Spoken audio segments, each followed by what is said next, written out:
के आबै छ हो? हमरा तो पता नहीं चले छो जे एकर सब दिन टायर फट केना जाय छे। हमर दुकान के सब सोल्यूशन सेट गेले मालिक। केना हो भैया? एकर पंचर बनाबैत एकर साइकिल एते पंचर केला होय छ तोरा था छ? ई जे रास्ता से आबै छी ने ओई रास्ता में तो हम किल्ला ठोक देने छी।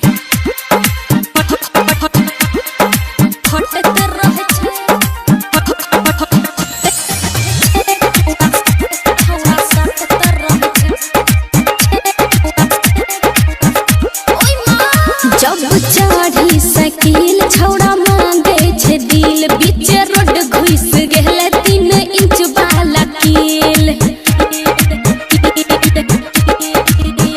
जब चढ़ी साइकिल छौड़ा मांगे छे दिल बीच रोड घुस गेले 3 इंच वाला कील।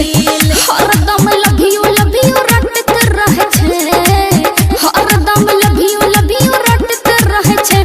हमर फटत रहे छे छौड़ा सटत रहे छे, हमर फटत रहे छे छौड़ा सटत रहे छे। ओय मां तोहर रेंजर साइकिल देख दिल जाय छे हिल। तोहर मोहनी मुराद मन में जगबै छे फील। कहै छियै लव यू त डांटे त रहे छे, कहै छियै लव यू त डांटे त रहे छे। हमर घटे त रहे छे ओकर फटे